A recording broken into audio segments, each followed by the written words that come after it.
Ils ont décidé sans moi, un matin ordinaire, dans la cuisine que je connaissais par cœur. J'étais là, à quelques pas, occupé à rincer une tasse. Mon fils parlait à voix basse, comme on le fait quand on pense protéger quelqu'un. Ma belle-fille répondait avec cette assurance tranquille qui transforme. Une opinion en évidence. Il faut agir. C'est plus simple ainsi. À son âge, on ne peut pas attendre. Aucun de ces mots ne m'était adressé. Et pourtant, tous parlaient de moi. Je me suis figée, pas par surprise, par reconnaissance. J'ai reconnu ce moment précis où on bascule du côté des gens dont on parle, et non plus de ceux qui parlent. Ils utilisaient un vocabulaire rassurant, presque tendre. Mesures nécessaires. Décision raisonnable. Organisation. Le ton était calme, maîtrisé. C'est ce calme-là qui m'a blessé le plus. Il signifiait que, pour eux, tout était déjà réglé. Ah, mon fils a prononcé mon prénom, enfin, mais pour conclure. On fera comme ça, maman. Tu verras, c'est pour ton bien. Cette phrase a résonné longtemps après qu'il l'a dite. Bien, pour ton bien. Comme si mon bien pouvait être défini sans moi. Comme si mon silence attendu valait consentement. Je n'ai rien répondu. J'ai posé la tasse. Mes mains tremblaient à peine, juste assez pour que je m'en rende compte. Je me suis assise. Ma belle-fille a continué à expliquer, déjà tournée vers les démarches à venir. Elle parlait d'un rendez-vous, d'un dossier à constituer, d'une signature à prévoir. Elle ne disait pas laquelle. Elle n'en avait pas besoin. Dans son esprit, il suffisait que les choses avancent. Je me sentais humiliée d'une manière nouvelle. Pas parce qu'on me manquait de respect ouvertement. Ah, mais parce qu'on m'excluait avec douceur. On ne me disait pas non. On me contournait. On ne m'affrontait pas. On me rendait inutile. Cette inutilité supposée me coupait le souffle. Je me suis surprise à chercher mes mots, comme si je devais demander la permission de parler de ma propre vie. J'ai ouvert la bouche, puis je l'ai refermée. Une fatigue ancienne est remontée. Celle de toujours, devoir expliquer, justifier, rassurer. J'ai pensé que protester serait perçu comme une preuve, écho supplémentaire de mon incapacité à comprendre ce qui est bon pour moi. Alors je me suis tue. Le silence s'est installé. Un silence satisfait. Ils ont échangé un regard rapide, complice.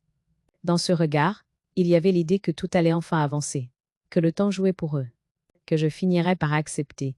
Je me suis sentie petite, rétrécie, comme si l'espace autour de moi s'était réduit d'un coup. Après leur départ, la maison m'a paru étrangère. Les objets étaient à leur place, mais plus rien n'était à moi de la même façon. Je marchais lentement, attentive à chaque pas, comme si le sol pouvait se dérober. Je revoyais leurs phrases, leurs certitudes, leur façon de décider sans même me regarder vraiment. Ils avaient agi comme si ma présence n'était qu'une formalité. Ah, ce jour-là, je n'ai pas pleuré. Les larmes auraient été trop simples. J'ai ressenti autre chose. Une lucidité froide. J'ai compris que ce n'était pas un malentendu. Ce n'était pas une maladresse. C'était une décision. Et cette décision m'excluait. J'ai repensé à toutes les fois où j'avais laissé faire pour préserver la paix. À toutes les concessions acceptées au nom de la famille, je voyais maintenant le résultat. À force de me taire, j'avais laissé les autres prendre l'habitude de décider. Non par méchanceté affichée, mais par confort. On décide mieux quand l'autre ne résiste pas. Assise dans le salon, j'ai pris conscience d'une chose essentielle. Ils avaient décidé sans moi. Parce que, ils me croyaient incapable de décider avec eux. Cette croyance ne venait pas seulement d'eux. Mais elle venait aussi de mon silence prolongé. Et cette pensée, aussi douloureuse soit-elle, m'a rendu étrangement calme. Je ne savais pas encore comment j'allais répondre. Je ne savais pas encore à qui parler, ni par où commencer. Mais une certitude s'est installée, ferme, irrévocable. Je ne laisserai plus personne décider à ma place sous couvert de protection. Je ne laisserai plus mon existence être réglée comme un dossier administratif. Ils avaient décidé sans moi. Ils ignoraient encore que, désormais, je n'accepterai plus aucune décision où je n'étais pas pleinement présente. Ce matin-là, sans éclat, sans menace, quelque chose s'est déplacé en moi. Je cessais d'attendre qu'on m'inclue. J'allais m'inclure moi-même. Et ce choix, silencieux mais déterminé, marquait le début d'un autre rapport à la vérité, à la loi et à ma propre voix. Avant ce matin-là, Avant cette cuisine où l'on a parlé de moi comme d'un dossier à régler, il y avait eu une vie entière construite sans bruit. Une vie où je n'avais jamais attendu que quelqu'un décide à ma place. Et plus, j'avais appris tôt à me tenir droite, à organiser, à prévoir. Rien d'héroïque. Simplement la continuité d'une femme qui fait ce qu'il faut pour que les choses tiennent. J'ai rencontré mon mari dans une période où l'on ne promettait pas le bonheur, mais la stabilité. Nous n'avions pas grand-chose, mais nous savions travailler.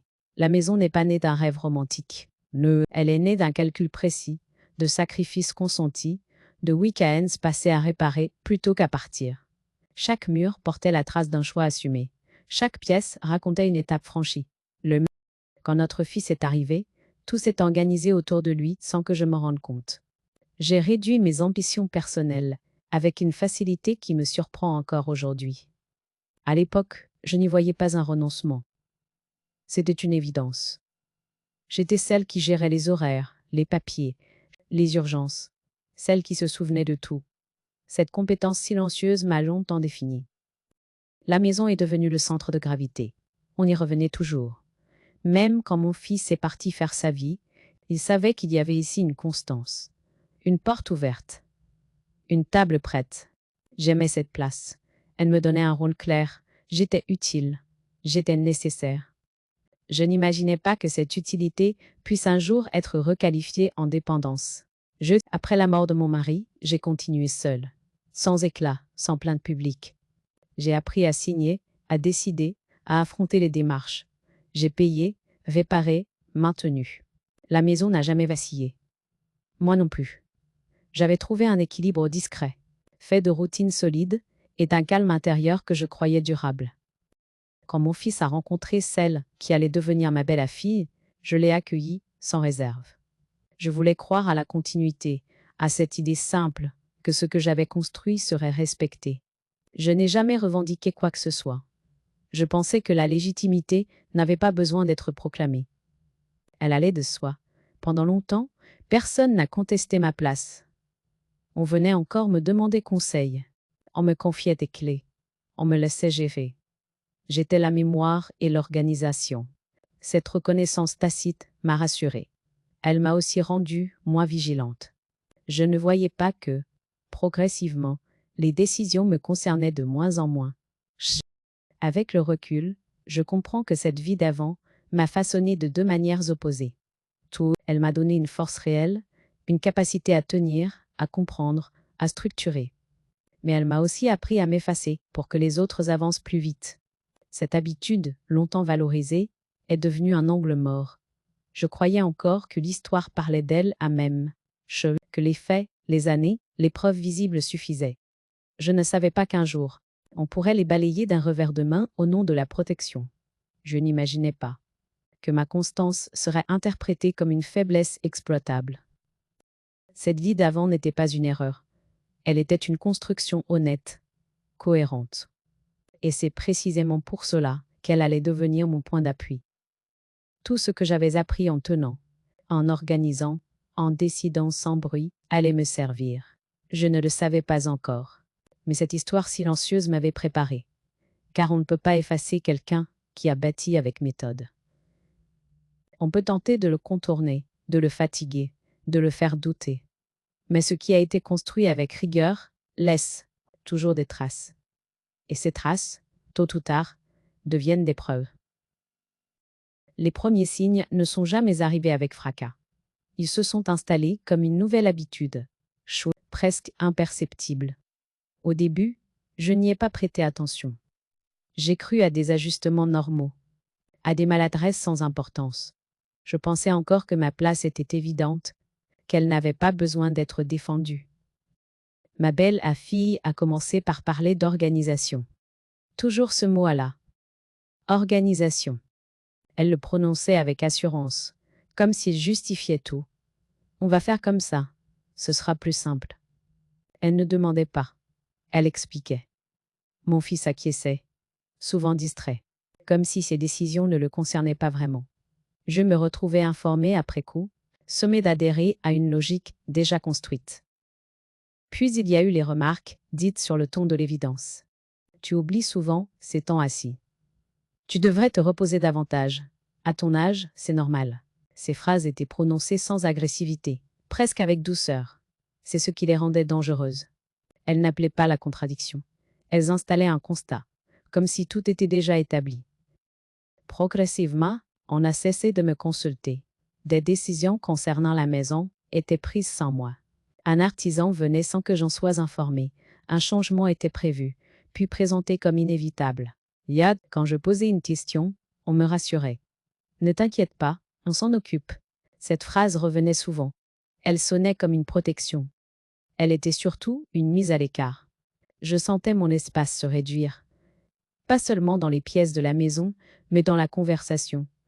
Quand je donnais mon avis, il était accueilli avec une indulgence polie. On me laissait finir.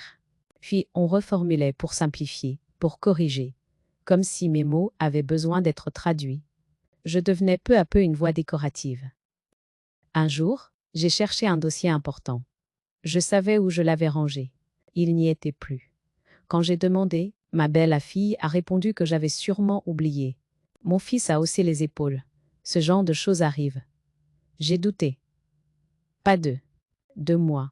Et ce doute a été la plus grande des humiliations. On parlait parfois de moi à la troisième personne, c'est dit alors que j'étais dans la pièce. Elle fatigue vite. Elle n'aime plus trop gérer ce genre de choses. Elle préfère qu'on décide pour elle. Ces phrases me traversaient sans que je trouve la force de réagir. Je me disais que répondre serait excessif, que je devais rester digne. En réalité, je laissais le terrain se déplacer. Je continuais à me taire pour préserver une harmonie déjà fragile. J'avais passé ma vie à tenir l'équilibre. J'essayais encore. Je croyais qu'en restant calme, en montrant ma bonne volonté, je désamorcerais les tensions. Mais je ne comprenais pas encore que, dans cette configuration, la patience était interprétée comme une faiblesse. Les humiliations n'étaient jamais frontales. Elles s'accumulaient, par petites touches, promptes, créant un climat où il devenait normal que je doute, que je m'excuse, que je cède. Et je me suis surprise à demander l'avis des autres pour des choses qui m'avaient toujours appartenu. Ce glissement m'a échappé sur le moment. Il était trop progressif pour alerter. Avec le recul, je vois maintenant la cohérence de ces signes. Ils n'étaient pas isolés. Ils formaient une stratégie diffuse, peut-être même inconsciente. On me préparait à accepter que d'autres décident. Ainsi, on me rendait étrangère à ma propre maison, à mes propres choix. Ces petites humiliations ont été le premier pas vers une exclusion plus grande. Elles ont installé l'idée que ma présence était tolérée, mais plus nécessaire. Froid, et tant que je l'acceptais, tout devenait possible. La goutte d'eau n'a pas été une phrase de trop, ni un regard méprisant. Elle a pris la forme d'un papier, un document banal en apparence, posé sur un coin de table, comme une évidence administrative. Je l'ai vu par hasard, un matin, en rangeant des courriers qui ne m'étaient plus destinés. Mon nom y figurait, mais pas ma voix. Il s'agissait d'une décision déjà actée. Une démarche engagée sans que j'en sois informée. On parlait de gestion, de représentation, de simplification. Les mots étaient choisis avec soin, presque rassurants. Mais ce que je lisais était clair. On avait prévu d'agir à ma place, sans mon accord, sans même me consulter. J'ai senti une chaleur monter, puis un froid brutal. Je relisais chaque ligne, espérant avoir mal compris. Je n'avais rien mal compris. La signature prévue n'était pas la mienne. Le rendez-vous mentionné n'était pas à mon nom. Tout indiquait que l'on avait franchi une limite. Ce n'était plus une suite de petites humiliations. C'était une tentative concrète, d'éviction. Quand j'ai demandé des explications, ma belle-fille a d'abord minimisé. Ce n'est qu'une formalité, on gagne du temps.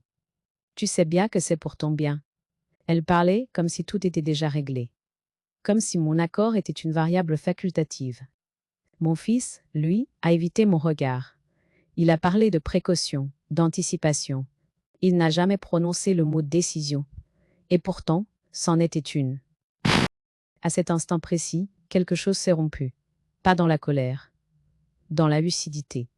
J'ai compris que ce qui se jouait n'était pas une question d'organisation, mais de pouvoir. On ne me demandait plus de faire confiance. On agissait en considérant que je n'avais plus la capacité de décider. Cette prise de conscience a été brutale. J'ai ressenti une humiliation profonde, mais aussi une clarté nouvelle.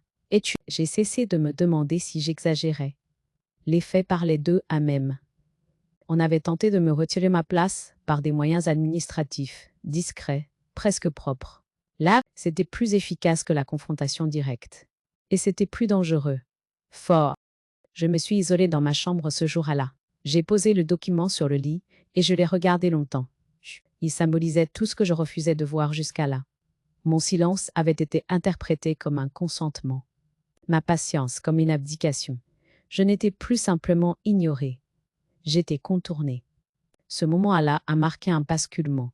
Je n'ai pas élevé la voix. Je n'ai pas menacé. J'ai simplement décidé. Décidé que je ne laisserais plus personne agir en mon nom sans m'y associer pleinement. Décidé que ma vie ne serait plus gérée comme un dossier à clôturer. Pour la première fois depuis longtemps, j'ai pris un carnet et j'ai commencé à noter. Les dates, les phrases, les documents, pas par vengeance, par nécessité. Je comprenais enfin que la dignité ne se protège pas par la patience infinie, mais par des actes précis. La goutte d'eau n'a pas provoqué une explosion. Elle a déclenché une organisation, silencieuse, méthodique, irréversible. À partir de ce jour, je n'étais plus une femme que l'on pouvait déplacer sans résistance. J'étais redevenue un sujet. Et cette transformation, aussi calme qu'elle paraissait, allait tout changer. Les nuits qui ont suivi n'ont pas été agitées. Elles ont été longues, denses. Je restais allongée, les yeux ouverts, à écouter le silence de la maison, comme on écoute un témoin muet. Chaque bruit prenait une importance nouvelle. Non pas parce que j'avais peur, mais parce que je pensais. Mais, pour la première fois depuis longtemps, je pensais pour moi. Je repassais les scènes dans mon esprit. Les phrases dites à demi-mot, les décisions prises sans me regarder. Le document posé sur la table. Mais tout formait désormais une ligne claire. Il n'y avait plus de doute possible. Ce n'était pas un malentendu familial. C'était une logique. Une manière de faire où mon âge devenait un argument. Et mon silence, une opportunité. Je me suis interrogée sur ma propre responsabilité, non pour me blâmer, mais pour comprendre. Mais à quel moment avais-je cessé de poser des limites? Quand avais-je laissé croire que je pouvais être remplacée dans mes propres choix? Ces questions ne me faisaient pas mal. Elles m'éclairaient. Elles m'obligeaient à regarder en face une vérité simple. J'avais trop longtemps confondu paix et effacement. Je pensais aussi à mon mari, à ce que nous avions construit ensemble. Il ne m'aurait jamais imaginée ainsi, hésitante, reléguée au rang de spectatrice. Cette pensée ne m'a pas attristée. Elle m'a redonné de la verticalité. J'avais été une femme capable. Je l'étais encore. Rien ne s'était évaporé avec les années. À l'aube, je me suis levée sans bruit. J'ai préparé du café et j'ai ouvert ce carnet que je n'utilisais plus. J'y ai noté des faits, sans émotion apparente. Des dates, des noms, des situations précises. Ce geste m'a apaisée. Il me rendait une forme de maîtrise. Je ne dramatisais plus. J'objectivais. Dans les jours qui ont suivi, j'ai commencé à me renseigner. Là, discrètement. J'écoutais plus que je ne parlais. Je posais des questions générales, jamais personnelles. Je voulais comprendre les cadres, pas encore agir. Cette phase était essentielle. Elle me permettait de transformer l'inquiétude en connaissance. J'ai ressenti, à certains moments, une tentation de renoncer. La fatigue revenait parfois.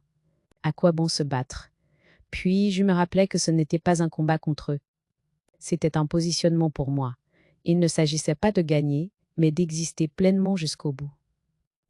Je me suis surprise à prier en silence, non pas pour que la situation change d'elle-même, mais pour rester lucide, pour ne pas agir dans la précipitation, pour garder cette clarté nouvelle qui ne venait ni de la colère ni de la peur, mais d'un alignement intérieur. Peu à peu, quelque chose s'est stabilisé en moi. Je n'étais plus sur la défensive, j'étais en préparation. Je comprenais que chaque geste à venir devrait être précis, mesuré, irréprochable. Je n'avais pas le droit à l'erreur. Cette exigence ne m'angoissait pas. Elle me structurait. Cette introspection n'a pas été un repli. Elle a été un recentrage. J'ai cessé de me demander ce qu'ils pensaient de moi. J'ai commencé à me demander ce que je savais, ce que je voulais, ce que je pouvais légitimement protéger. Cette bascule intérieure a été décisive. À la fin de cette période, je n'avais encore posé aucun acte visible. Rien n'avait changé à l'extérieur, mais à l'intérieur, tout était en place. Je savais que je n'allais plus subir. Je n'avais pas encore pris rendez-vous. Mobo, je n'avais pas encore parlé. Mais je savais désormais exactement pourquoi et comment j'allais agir. Cette certitude calme, née dans le silence des nuits, était le premier acte réel de ma défense. Je n'ai rien précipité. Après les nuits d'insomnie et les pages remplies de notes sobres, j'ai compris une chose essentielle. Toute action devait être irréprochable. Il ne s'agissait pas de répondre à une injustice par l'émotion, mais par la précision. Non, je ne voulais pas créer un conflit. Je voulais rétablir un cadre. J'ai commencé par prendre rendez-vous, seul, sans en parler à personne. Le simple fait de fixer cette date m'a redonné une respiration plus ample. J'avais l'impression de remettre de l'ordre, non seulement dans des documents, mais dans ma propre place. Le jour venu, je me suis présentée calme, préparée, les papiers rangés dans une chemise claire. Je n'avais pas besoin de convaincre, j'avais besoin d'exposer des faits. J'ai expliqué la situation sans pathos. Les glissements. Les décisions prises sans moi. Le document découvert. J'ai posé mes questions une à une. À chaque réponse, quelque chose se clarifiait. Ce que je ressentais n'était pas une impression.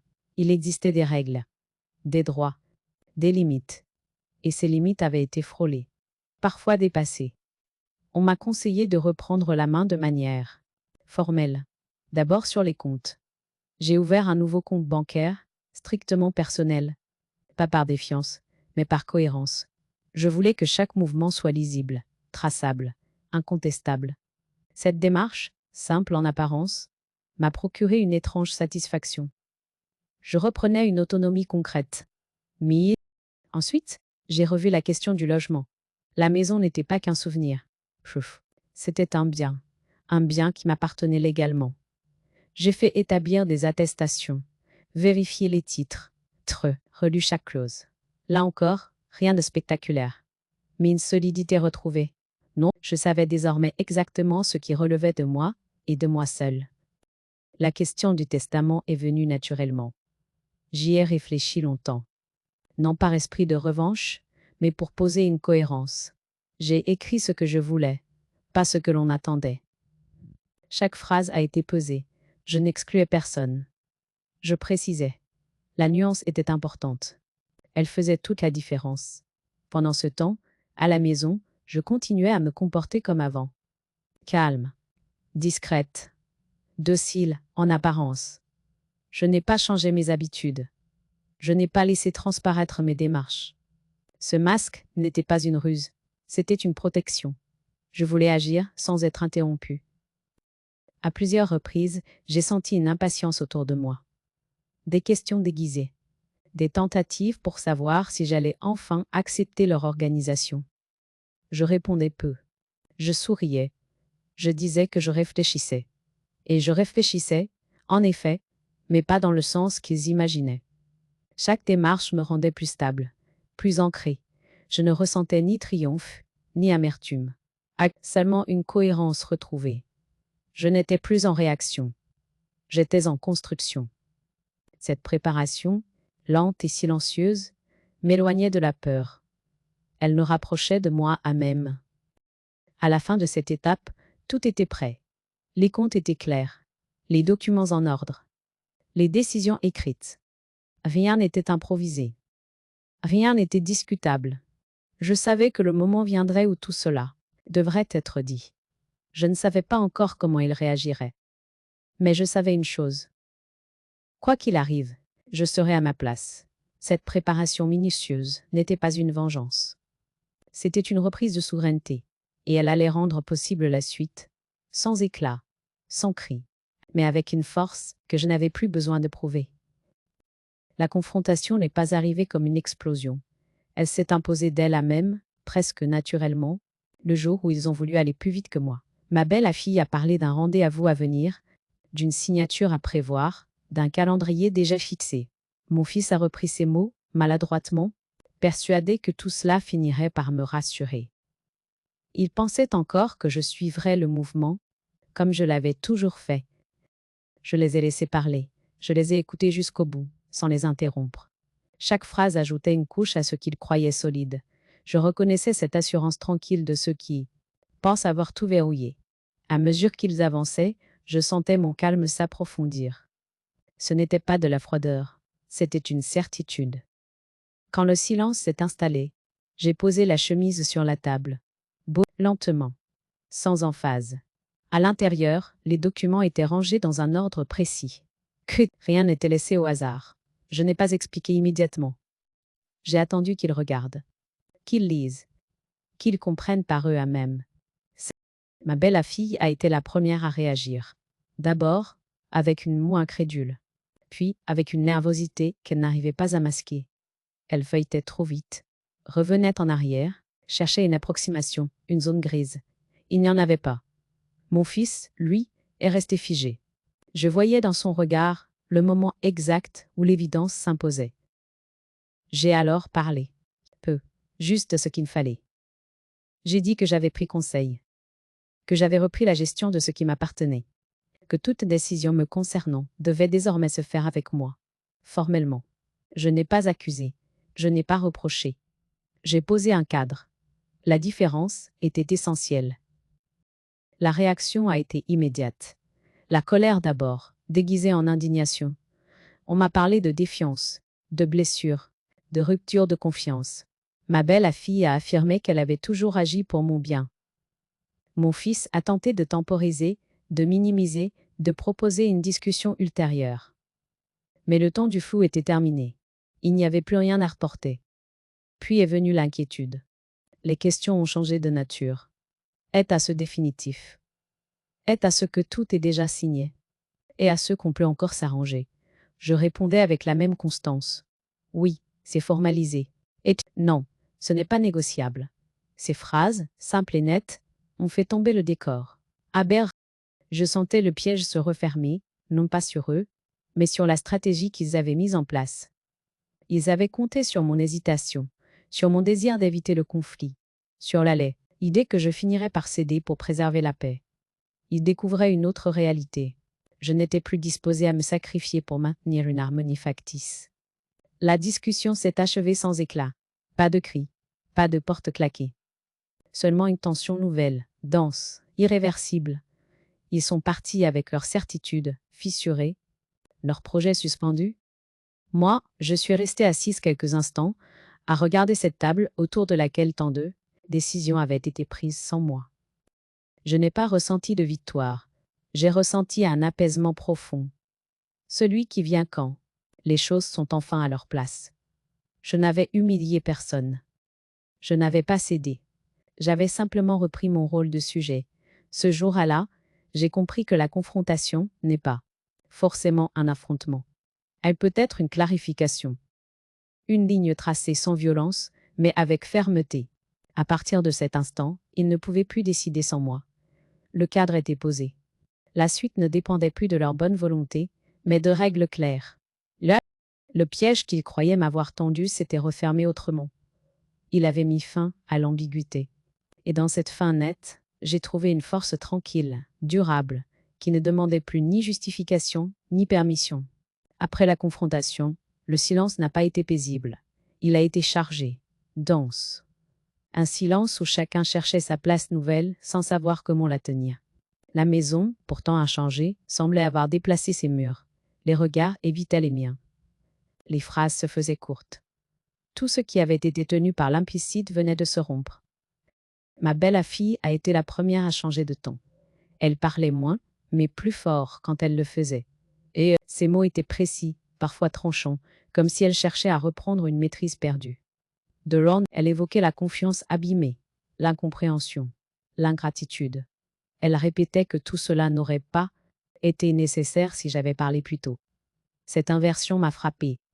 Mon silence, longtemps utilisé contre moi, devenait soudain une faute qu'on me reprochait. Mon fils, lui, oscillait entre la loyauté et la peur de perdre l'équilibre qu'il avait construit. Il tentait d'apaiser, de temporiser, de créer des ponts là où les rives s'étaient éloignées. Mais ces mots manquaient d'assises. Il parlait de famille, de compromis, sans jamais remettre en question ce qui avait été fait sans moi. Cette hésitation a créé une fracture plus nette encore. L'indécision ne veut pas rien quand les lignes sont déjà tracées. Peu à peu, les non-dits ont commencé à se dire. Des reproches anciens ont refait surface, portés par la nervosité ambiante. Des accusations croisées, parfois incohérentes, parfois révélatrices. Je découvrais des conversations menées, sans moi depuis longtemps, des décisions envisagées comme si mon absence était déjà acquise. Cette révélation n'a pas été douloureuse comme je l'aurais cru. Elle a été éclairante. Elle donnait un sens au mois passé. Je n'intervenais presque pas. Je regardais, j'écoutais, je prenais acte. Ce détachement apparent n'était pas une indifférence. C'était une lucidité nouvelle. Je comprenais que l'éclatement n'était pas la conséquence de mon action, mais de leur précipitation. La famille ne se brise pas parce que quelqu'un pose un cadre. Elle se brise quand ce cadre n'a jamais été respecté. Les tensions ont rapidement débordé du cercle immédiat. Des proches ont été mis au courant, chacun recevant une version arrangée des faits. Certains m'ont appelé, d'autres non. Les silences étaient éloquents. Je n'ai cherché ni à convaincre, ni à corriger. Ceux qui voulaient comprendre savaient où me trouver. Les autres avaient déjà choisi leur récit. À distance, j'observais la mécanique se gripper. Les projets évoqués avec tant d'assurance se heurtaient désormais à des obstacles concrets. Les certitudes se transformaient en questions. Les alliances se fragilisaient. Ce qui avait été bâti sur l'idée que je céderais finissait par s'effondrer de lui-même. Non par vengeance, mais par manque de fondation. Je ressentais parfois une pointe de tristesse. Pas pour les tensions, mais pour ce qu'elles révélaient. La famille que j'avais imaginée n'existait peu à être que tant que je me taisais. Cette pensée était amère, mais elle ne m'écrasait pas. Elle m'obligeait à accepter une réalité moins idéalisée, plus honnête. Malgré le tumulte, je me sentais étonnamment stable. Je n'étais plus au centre du conflit. J'étais devenu un point fixe autour duquel les autres tournaient. Cette position nouvelle me protégeait. Je n'avais plus besoin de me justifier, ni de réparer ce qui ne dépendait pas de moi. L'éclatement familial n'a pas été un chaos soudain. Il a été une mise à nu progressive. Les rôles se redéfinissaient, les masques tombaient. Chacun révélait ce qu'il attendait réellement. Et moi, pour la première fois, je n'avais plus à porter le poids de ses attentes. Je regardais tout cela à distance, déjà un peu ailleurs. Je savais que cette phase était nécessaire, qu'aucune reconstruction n'est possible sans que les illusions se dissipent. Bon, je n'avais pas provoqué cette rupture. Je l'avais rendue visible. Et dans cette visibilité, aussi douloureuse soit à elle, je trouvais une forme de liberté, celle de ne plus être tenu responsable de l'équilibre des autres. Celle de pouvoir enfin avancer sans me retourner à chaque pas.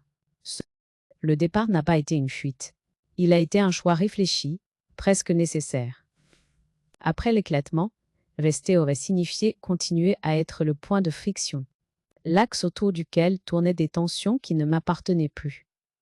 J'avais besoin d'un espace neutre, d'un lieu où mon souffle ne serait plus mesuré par les attentes des autres. Je n'ai pas cherché loin. Je voulais un endroit simple, calme, sans souvenirs encombrants. J'ai trouvé un petit appartement baigné de lumière, à distance raisonnable, mais suffisamment éloigné pour créer une frontière symbolique. Le jour de l'installation, je n'ai pas ressenti de nostalgie écrasante. J'ai ressenti une forme d'exactitude, saine, comme si chaque chose était enfin à sa place. Les premiers jours ont été silencieux. Un silence différent de celui que j'avais connu auparavant. Celui-ci n'était pas chargé de retenue ou de prudence. Il était ouvert. Je pouvais penser sans anticiper une réaction, respirer sans m'excuser. Ce simple changement m'a fait mesurer à quel point j'avais vécu sous une tension constante, sans m'y comme en rendre compte. J'ai redécouvert des gestes oubliés. Boire un café lentement face à la fenêtre. Lire sans surveiller l'heure. Marcher sans but précis. Ces détails, insignifiants en apparence, me rendaient quelque chose de précieux. Une temporalité qui m'appartenait. Je n'étais plus une échéance, ni une variable à ajuster. J'étais simplement là. Les relations se sont réorganisées naturellement. Certains ont pris de la distance, d'autres se sont rapprochés avec une sincérité nouvelle. Les échanges étaient moins nombreux, mais plus vrais. Je ne jouais plus de rôle. Je ne cherchais plus à maintenir une image. Ceux qui venaient le faisaient sans agenda caché. Et ceux qui ne venaient pas m'offraient, malgré eux, une clarté bienvenue. Je me suis surprise à ressentir moins de colère que prévu. La rancune demandait trop d'énergie. Je préférais la paix.